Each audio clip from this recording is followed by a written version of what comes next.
Are you looking to take your personal finances to the next level? Well, you're in the right place. Welcome to the Monday Money Tip Podcast, presented by I Was Broke, Now I'm Not, with your host, Joseph Sangle. Well, welcome to episode number 81 of the Monday Money Tip Podcast. My name is Joseph Sangle, and I'm fired up to be a part of the I Was Broke, Now I'm Not team, presenting help and hope with your finances. I'm joined by my co-host, as always, Megan Hibbard. How are you doing? Are you fired up? I'm good. Fired up. Happy Monday. Happy Monday. It's Monday. And it's episode number 81. That's hard to believe, isn't it? It is hard to believe. January 20th, 2020. 2020. 120. Never thought that would happen. 2020. It's amazing. We're here. We got clear vision for 2020. That's why I wrote the book 2020 Money. I'm sure we're going to talk about that a little bit later. Yep. Super excited as we get started with the year. Hope everybody's resolutions are working out. So that'd be great. Tell everybody what we're going to talk about with this episode. Yes, this is a great episode. Our featured question for today is, we always start out the month well. We prepare a budget, and it seems like we'll be able to have a great month. However, by the end of the month, we've overspent the budget again.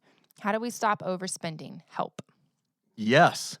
So maybe we can title this episode, How to Prevent Overspending. It's a good title. Yes. So if you're driving, if you're listening to this podcast, sitting at your desk, and you have overspending problems ever in your life, we're going to try our best to help you today. Yeah. So get fired up. All right. Our featured resource for this month is your brand new book, 2020 Money, Gaining Clarity for Your Financial Future. So make sure you start out 2020 right by having 2020 vision for your life and money.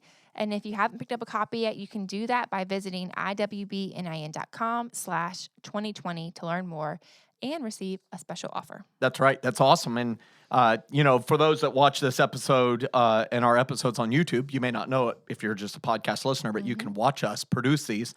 I've got a copy of it in my hands, and I'm really proud of it. You designed the cover of it. I did. It was a lot of fun. Yeah. We had a good time. And it's a soft feel. And if you buy the book or you take a look at it online, you'll notice that there's kind of an eye chart, kind of like when they're checking your vision. And I think everybody would be humored to see that it says, when they spell out the letters, it's you can do this, you can live a fully funded life, get fired up. I love it that we integrated that in there. It was fun. So, it's not how good the book looks that really helps people. It's what's in the book, but it is good for it to look good too. It is. I'm really proud of it. Great job. Thank you. So that leads us to my favorite moment of the podcast. You know what time that is. Let's go. Now it's time to get caught up with our current money events. This portion of the podcast is sponsored by I Was Broke, Now I'm Not. Take your finances to the next level by utilizing our financial tools and calculators. Visit iwbnin.com and click on Tools. Budgeting templates, debt freedom date calculators, retirement calculators, investment calculators, they're all right there at your fingertips, and they're all free. That's great news, and we love it. We've had more than 1 million of those tools downloaded. Fired up about it. Make sure you download yours. Now, today's current money event section is very breaking news. Dun, dun, dun, dun, dun. Breaking news. There's a tax law change. And since we are right now relevant right here at the Monday Money Tip Podcast, that Joe and Megan are here to serve you and make sure you're aware of all changes in the world of money, we need you to know that there's been a tax law change. On December 20th, 2019, right before Christmas, the Secure Act was passed by Congress and signed into law by President Donald John Trump. Oh. The Secure Act. What does the Secure Act stand for? Do you know? I do. Setting every community up for Retirement Enhancement Act. That's unbelievable, isn't it? They had to work hard to get that topic to spell secure. Yes. Setting every community up for Retirement Enhancement Act. Makes no sense. It's the Secure Act. Now, I've got an article from MarketWatch. Thank you, MarketWatch. We'll have a link to this article in the show notes that I wanted to read to you because this is very important. There are some changes that have happened, some key changes to the law. On December 20th, President Donald John Trump signed into law the awkwardly named, that's what they write, it is awkward. Setting Every Community Up for Retirement Enhancement Act, otherwise known as the Secure Act. Let's go with the new Secure law Act. is mainly intended to expand opportunities for individuals to increase their retirement savings. But it also includes one big anti-taxpayer, and we're all anti-taxpayers at one level, change that will send some financially comfortable folks and their estate planners reeling. So let's talk about those changes.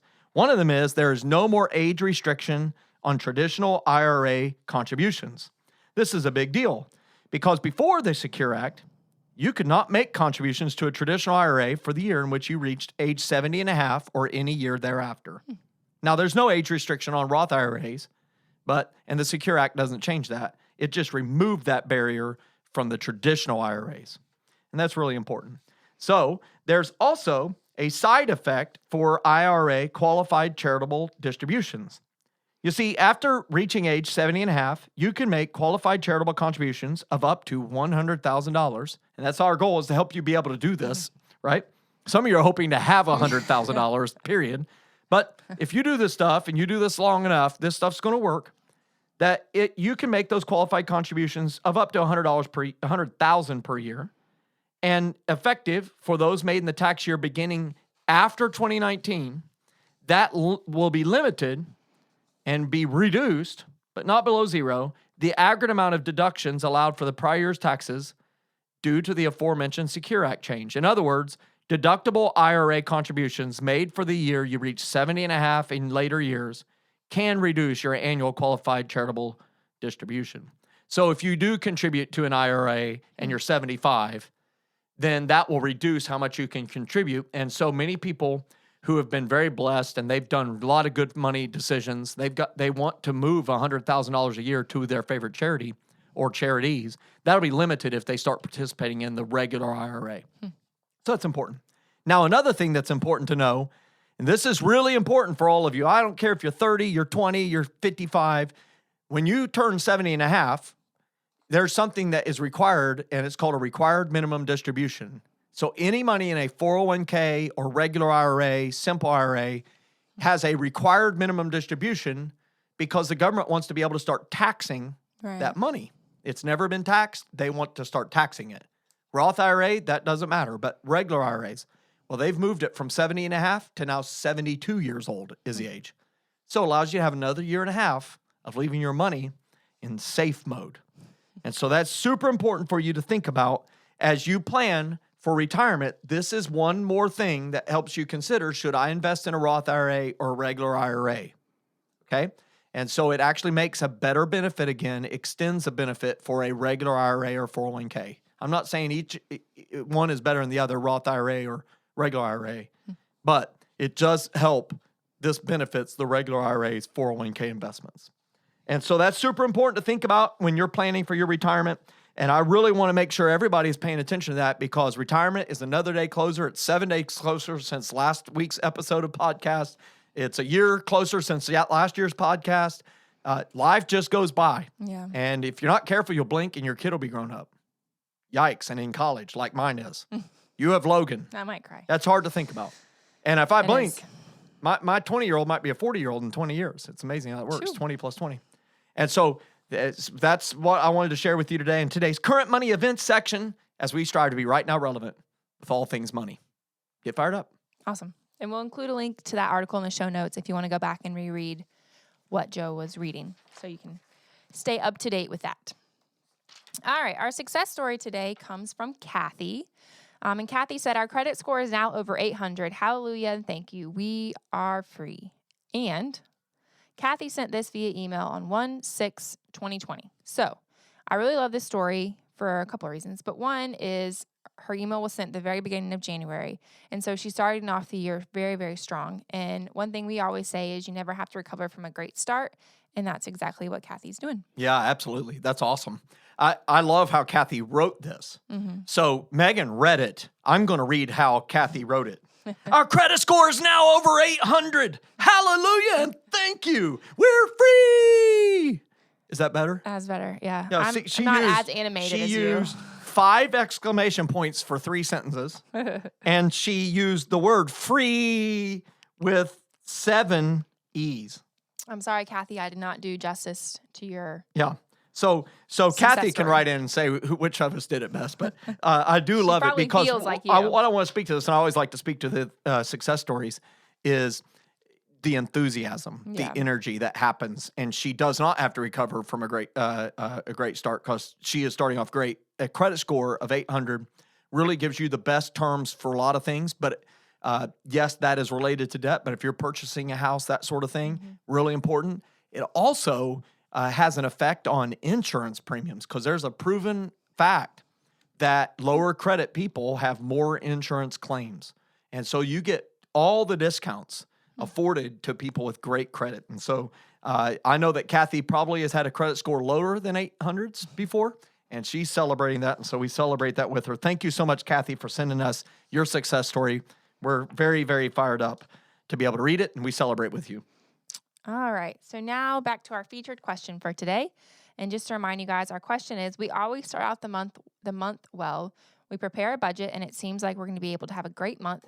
However, by the end of the month, we've overspent the budget again. How do we stop overspending? Help. Yes.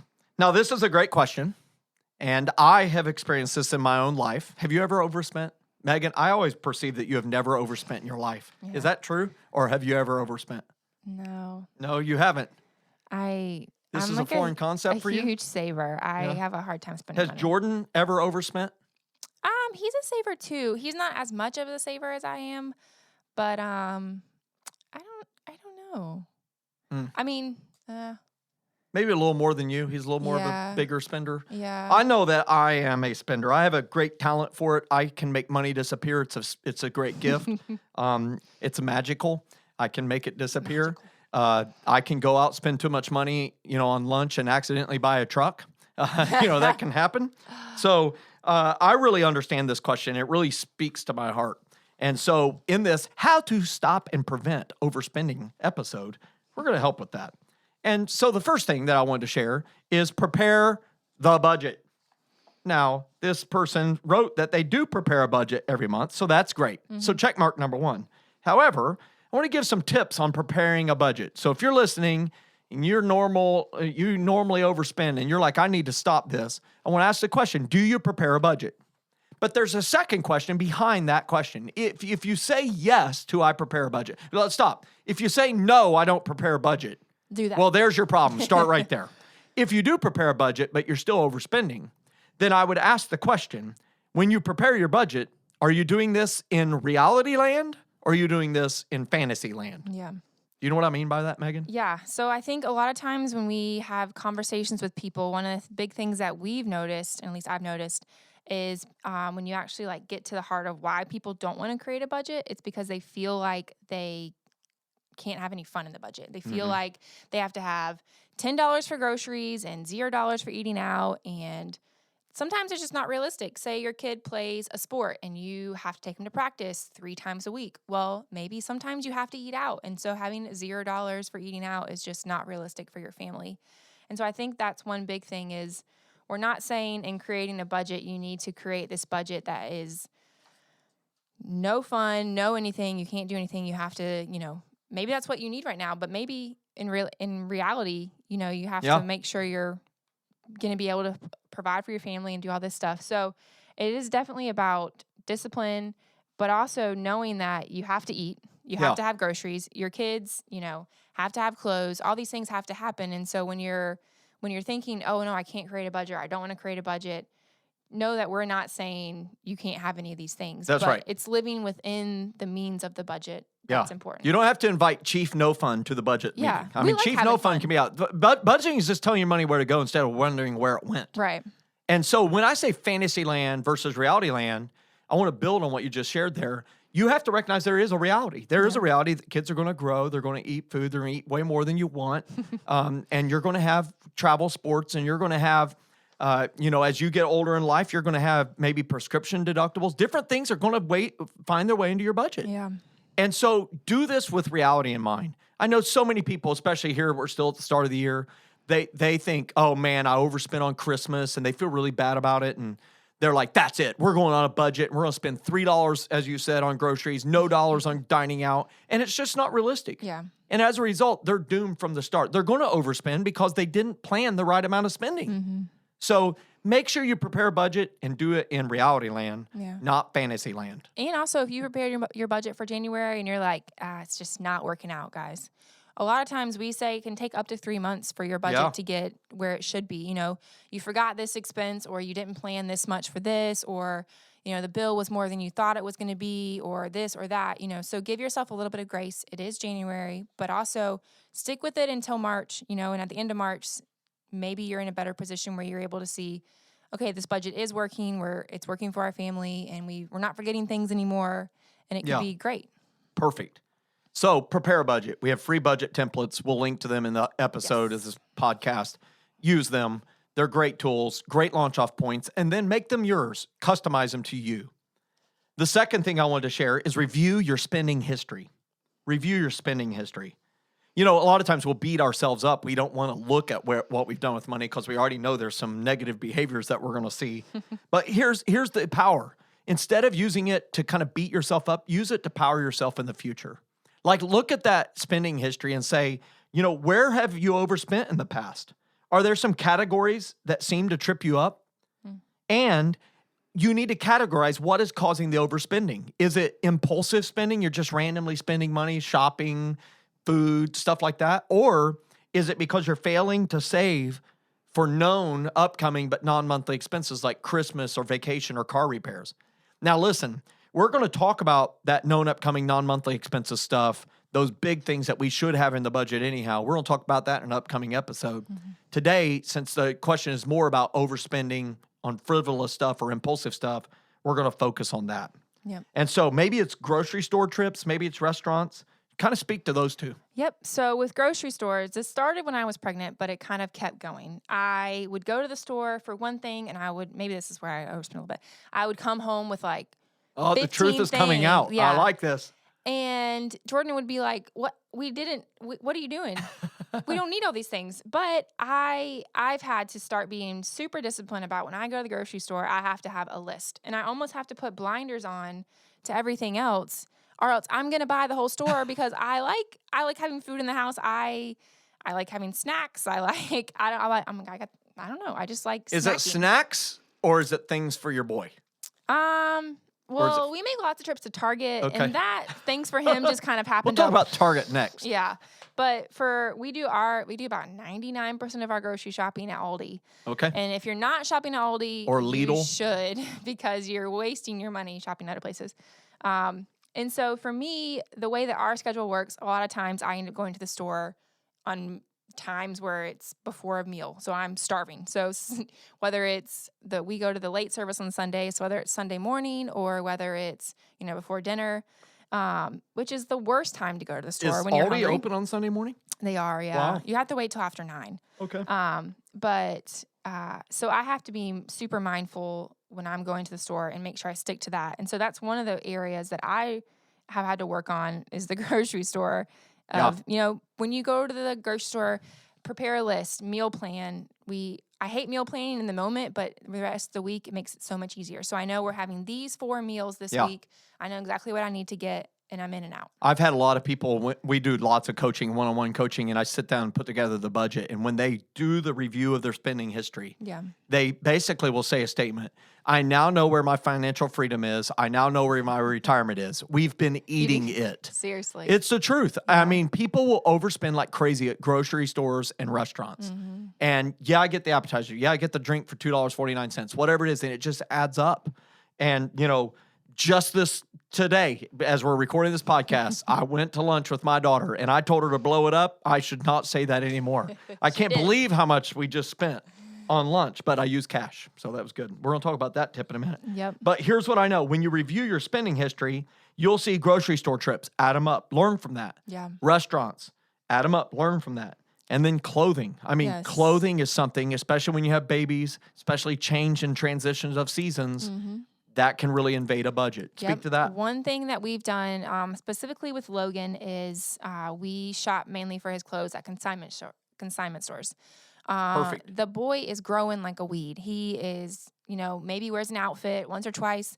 So if grandma wants to buy him a new clothes, great. We will take it. But when Jordan and I go shopping for him, we have a couple consignment shops here in Anderson and a couple in Greenville. The clothes are a lot of them still have the tags on them. So they're brand new.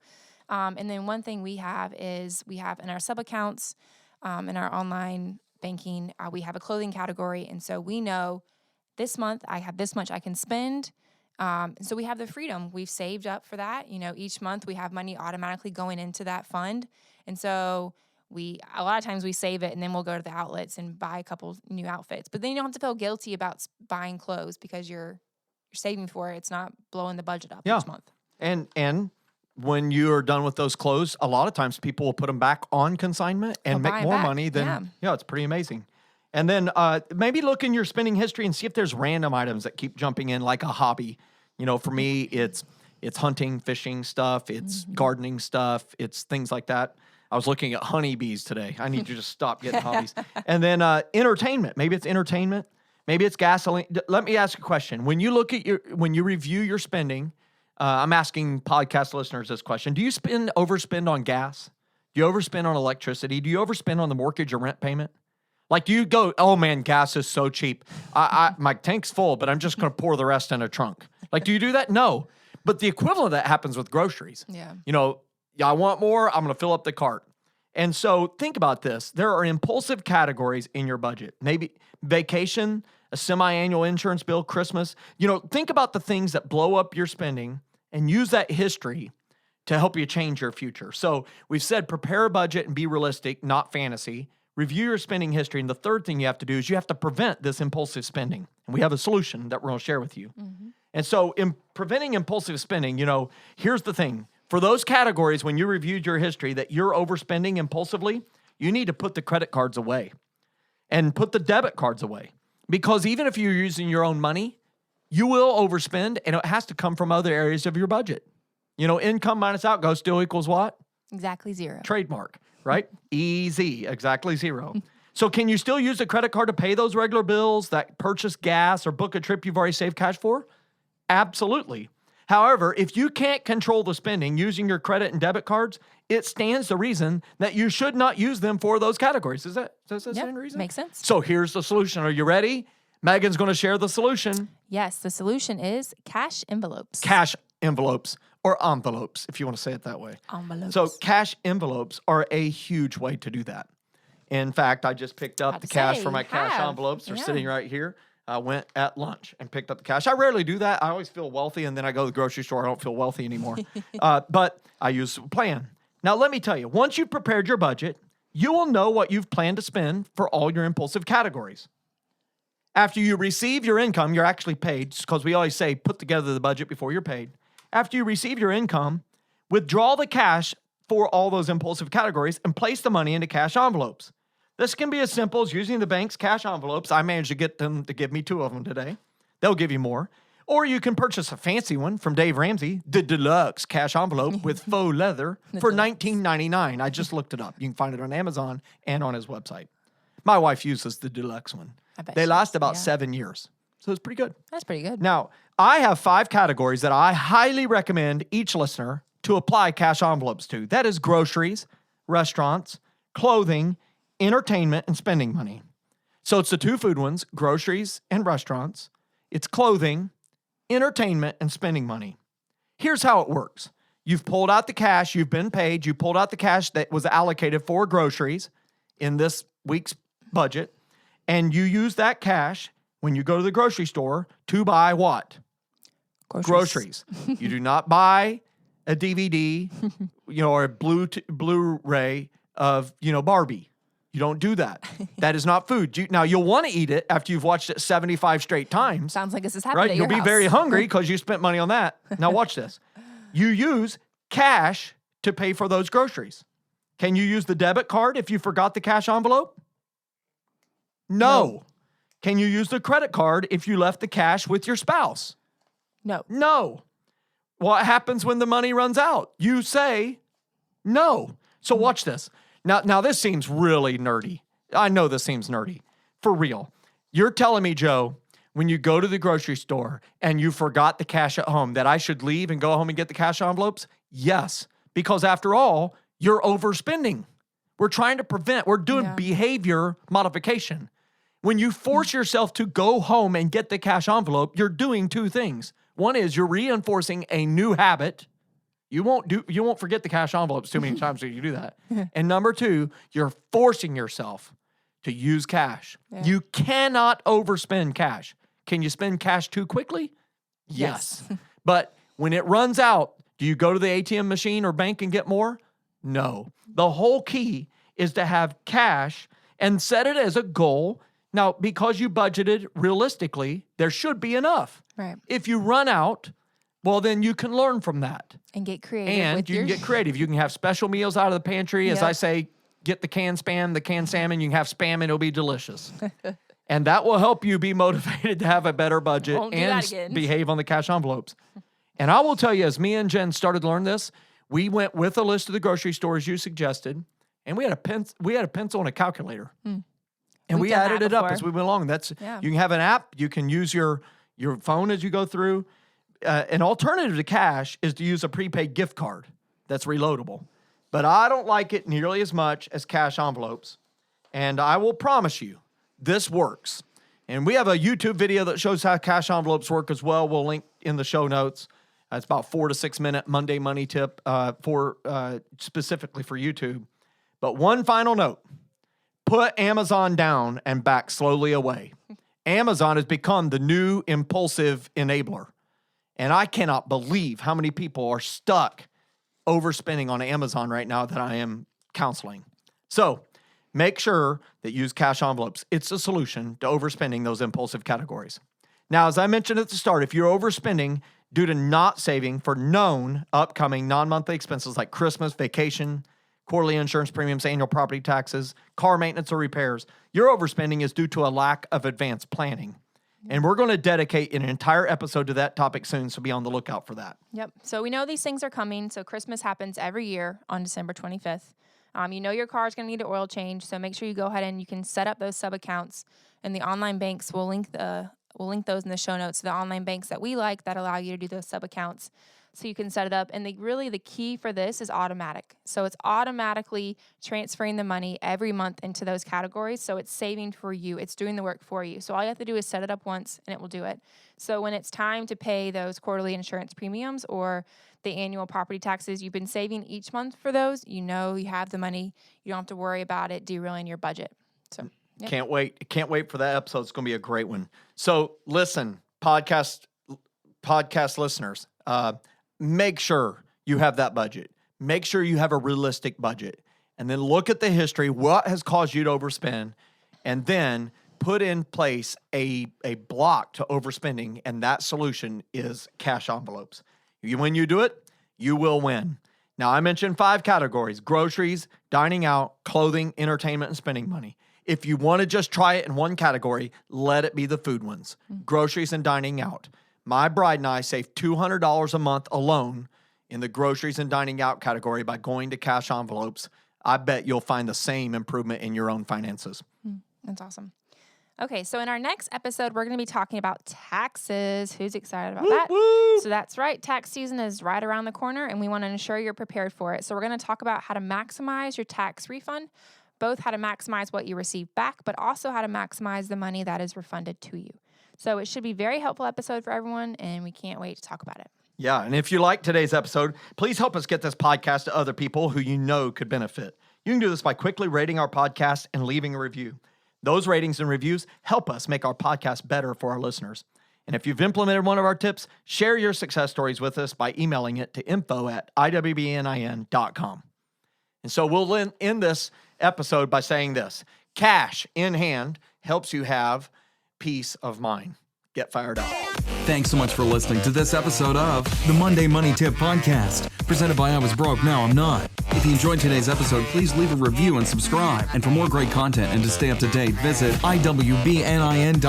We'll catch you next time.